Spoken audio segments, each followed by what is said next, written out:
est tous confrontés à ce fléau qu'est l'addiction. Ce comportement qui nous pousse à répéter des actes néfastes pour notre santé, notre bien-être et notre qualité de vie. Que ce soit l'addiction aux substances telles que l'alcool, la drogue ou encore l'addiction aux comportements compulsifs comme le jeu, le shopping ou même l'addiction aux écrans et aux médias sociaux, l'impact sur la vie de ceux qui en souffrent est dévastateur. Si vous avez cliqué sur cette vidéo, c'est que vous avez des addictions et que vous voulez vous en défaire. Étant un ancien addict de TikTok et de jeux vidéo, et lorsque je vous parle d'addict, c'est vraiment tout le temps libre que j'avais, je le passais soit sur TikTok, soit jouer jusqu'à des heures pas possibles. J'ai donc déjà combattu ce genre d'addiction et j'aurais bien aimé que cette vidéo me soit montrée il y a bien longtemps. Alors les amis, je vous invite à plonger avec moi dans le monde fascinant qu'est la neuroscience afin de découvrir comment est-ce que la dopamine est un neuromodulateur clé que vous devez absolument maîtriser pour vous défaire des addictions que vous avez et pour éviter d'en acquérir de nouvelles. Alors prenez vos notes, ouvrez vos oreilles car on s'apprête à entreprendre un voyage qui vous permettra de mieux comprendre les raisons de vos addictions pour embrasser une vie plus épanouissante grâce à des informations qui éclaireront votre chemin vers le succès. D'ici la fin de la vidéo, je peux vous assurer que si vous êtes resté du début jusqu'à la fin, vous aurez réglé 90% de vos problèmes. Alors sans plus attendre, on est parti. Tout d'abord, qu'est-ce que la dopamine? Pour faire simple, votre cerveau est composé de neurones qui sont des cellules capables de produire et de transmettre des signaux électriques et chimiques. Ces signaux vont ensuite être convertis sous forme chimique sous la forme de neurotransmetteurs qui seront ensuite reçus par d'autres neurones, ce qui déclenchera la réaction de nouveaux signaux électriques pour continuer la connexion entre eux. La dopamine est un neuromodulateur.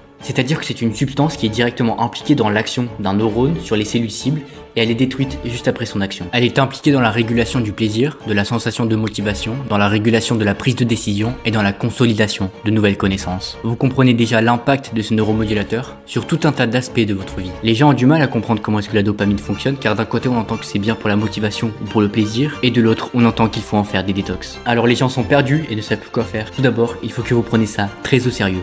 Car ce n'est pas parce que vous ne le voyez pas que ça n'existe pas. Pour bien comprendre comment est-ce que la dopamine fonctionne, il est important de définir les termes de pic de dopamine, de niveau de base et de creux. Le niveau de base, c'est la concentration qui est présente dans votre cerveau en l'absence de stimulation spécifique. C'est un peu votre niveau de repos. Les pics de dopamine font référence à une augmentation temporaire de votre concentration en dopamine suite à une expérience ou une substance. Les creux de dopamine sont quant à eux inférieurs à la valeur du niveau de base et surviennent à la diminution temporaire de la libération de dopamine. Maintenant, ce qu'il faut que vous compreniez, c'est que les pics de dopamine et les creux de dopamine ne sont pas indépendants l'un de l'autre. Un pic de dopamine entraînera forcément un gros crash derrière. Au plus les pics de dopamine sont élevés et au plus les creux le seront aussi. Comme je l'ai expliqué précédemment, les creux de dopamine font référence à un niveau inférieur au niveau de base. Donc si on ne prend pas le temps de revenir à votre niveau de base et que l'on enchaîne directement sur un deuxième pic, votre courbe descend vers le bas jusqu'à ce que vous vous retrouviez à ne plus vouloir rien faire et à manger de la merde. Si ce schéma représente bien vos journées, ne vous inquiétez pas car c'est le quotidien de la plupart des personnes et même le mien à une certaine époque.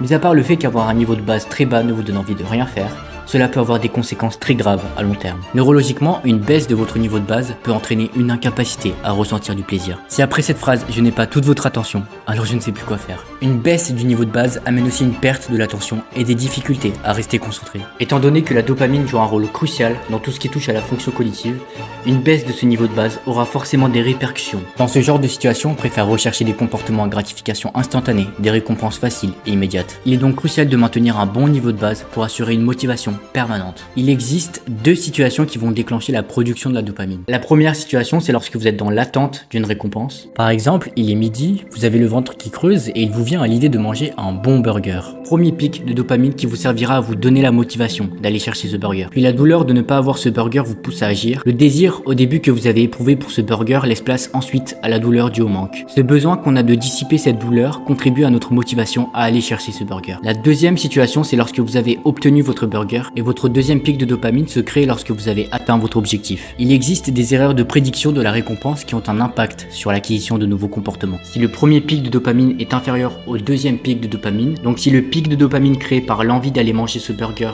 est inférieur au moment où vous le mangez, la libération accrue de dopamine va renforcer ce comportement en vous incitant à le répéter. Mais si au contraire le premier pic de dopamine est inférieur au deuxième pic, la libération réduite de dopamine affaiblit ce comportement et vous pousse à explorer d'autres options. C'est donc le delta entre le premier et le deuxième pic de dopamine qui renforcera ou non un comportement. Prenons l'exemple d'un étudiant qui a l'habitude de travailler 1 heure avant chaque examen et qui a l'habitude d'avoir des notes autour de 14. Un jour, cet étudiant décide de travailler 2 heures cette fois-ci au lieu d'1 dans l'espoir d'obtenir 15. À sa grande surprise, il obtient 18, ce qui est nettement supérieur à ses attentes. Dans ce cas, il y a une erreur positive de prédiction de la récompense, car le résultat obtenu, sa note de 18 sur 20, est nettement supérieur à ses attentes, à savoir sa note de 15 sur 20. La libération accrue de dopamine due à cette erreur va renforcer son comportement, c'est-à-dire étudier pendant 2 heures au lieu d'une seule. La dopamine joue donc un rôle crucial dans la mise en place de nouvelles habitudes, mais aussi de nouvelles addictions. Car une addiction, c'est quoi? C'est tout simplement une habitude qui est néfaste pour nous ou pour notre développement. Que ce soit une mauvaise habitude liée à l'alimentation que vous avez ou à la consommation de jeux vidéo ou de réseaux sociaux, toutes ces mauvaises habitudes suivent le même schéma qu'une addiction à l'alcool, à la drogue ou qu'à la cocaïne peut suivre. On pourrait caractériser l'addiction comme un rétrécissement progressif du plaisir que vous apporte quelque chose. Alors cette phrase, elle est assez difficile à comprendre. Plus tôt dans la vidéo, je vais vous expliquer que plus vous consommez quelque chose qui vous rapporte beaucoup de plaisir, donc qui sécrète beaucoup de dopamine, et plus votre courbe diminuera car les creux de dopamine sont supérieurs au pic. Donc au fur et à mesure, votre niveau de dopamine restera en dessous de votre niveau de base, et donc sans ce comportement qui vous procure du plaisir, vous éprouverez un énorme manque. Deux facteurs vont influencer le potentiel d'addiction que l'on pourrait avoir pour un comportement ou une substance. Le premier, c'est l'amplitude du pic de dopamine, c'est-à-dire à quel point est-ce qu'il va monter, et le deuxième, c'est la rapidité à laquelle il va monter. Plus le pic est rapide et élevé, et plus la dopamine va chuter en dessous du niveau de base. Et vous allez voir que les comportements ou les substances qui sont associées à des pics rapides provoquent souvent un risque accru d'addiction. Prenons l'exemple de Sophie, une jeune femme pleine de vie qui décide de sortir un soir dans un club branché de sa région.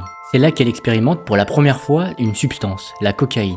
Une substance connue pour ses effets euphorisants et stimulants. Lorsque Sophie consomme de la cocaïne, elle ressent un sentiment de plaisir et d'invincibilité. Au bout de quelques heures, les effets de la cocaïne commencent à s'estomper et la dopamine dans le cerveau de Sophie chute rapidement en dessous du niveau de base et elle commence à ressentir un sentiment de douleur émotionnelle et physique très intense, accompagné d'une envie irrésistible de reprendre de la cocaïne pour retrouver le plaisir qu'elle avait ressenti précédemment. La chute de dopamine est si forte que le niveau de base met du temps à se remettre. Pendant cette période, elle se sent apathique, dépressive et anxieuse, ce qui la pousse à consommer de la cocaïne à nouveau pour échapper à ses sensations négatives. Au fur et à mesure, Sophie consomme régulièrement de la cocaïne.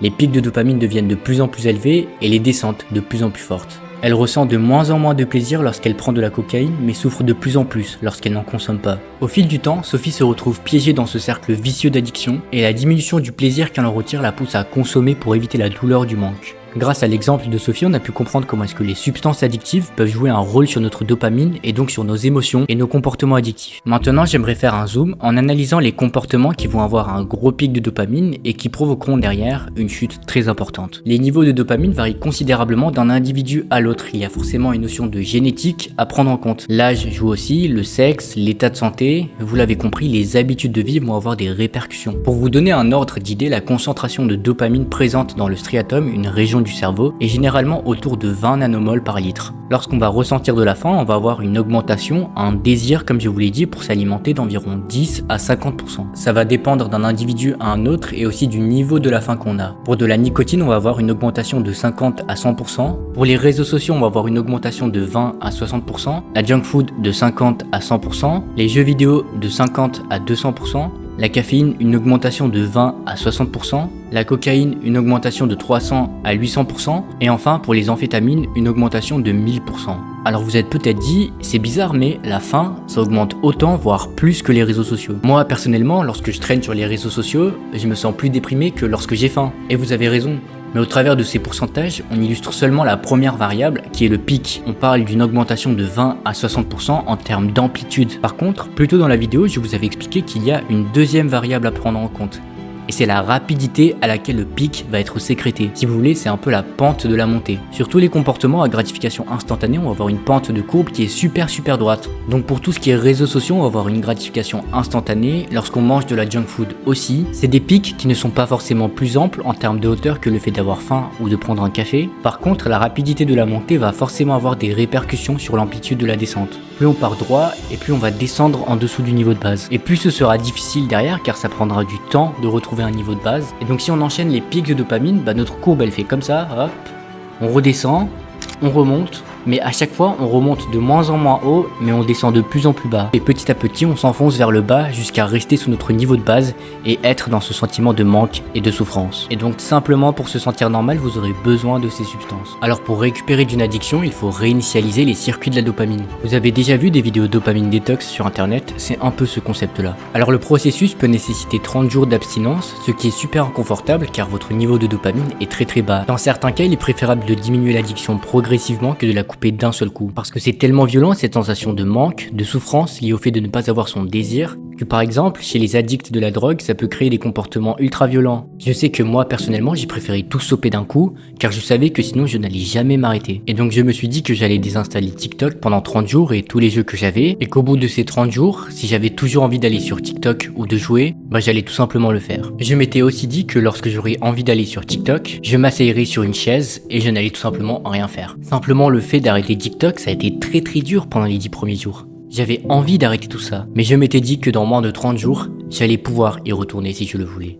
Alors j'ai continué. Et peu à peu, j'ai remplacé le fait d'aller sur TikTok par travailler soit sur des devoirs, soit sur mes projets personnels. Car lorsque tu t'ennuies, tu finis forcément par trouver quelque chose à faire. Un message à envoyer à quelqu'un, aller jeter les poubelles, et plein d'autres petites choses auxquelles on n'aurait même pas pensé si on était resté sur TikTok. C'est aussi ce qui m'a permis de développer un growth mindset, qui est un concept que j'aborderai dans une de mes prochaines vidéos, mais qui en gros te permet de retirer du plaisir de l'effort en lui-même. J'en profite d'ailleurs pour te dire que tu dois t'abonner, car si tu as tenu jusqu'ici à écouter ce que je raconte, c'est que tu es intéressé par le développement personnel, par le business ou par la discipline. Titre d'ailleurs d'une de mes vidéos que je t'invite à voir, dont le lien est en description, car elle vous explique notamment la raison pour laquelle est-ce que vous ne passez jamais à l'action. Donc je disais que cette expérience de m'abstenir de ces deux addictions pendant 30 jours m'a permis d'exploser ma productivité. Pour aujourd'hui réussir à combiner danse, CNED, vidéo YouTube et cumuler plus de 1500 vues en moins d'un mois. Vous l'avez compris, comprendre le phénomène addictif de notre cerveau va avoir un rôle crucial pour comprendre pourquoi est-ce qu'on a autant de mal à se défaire de nos mauvaises habitudes, mais aussi pour maximiser votre motivation sur le long terme afin d'atteindre vos objectifs. Mais ça, c'est le sujet d'une autre vidéo que je vous invite à voir lorsqu'elle sera sortie. Si vous n'avez pas compris quelque chose, vous pouvez revoir la vidéo ou mettre un commentaire en m'expliquant votre problème. À partir de là, en ayant toutes ces informations,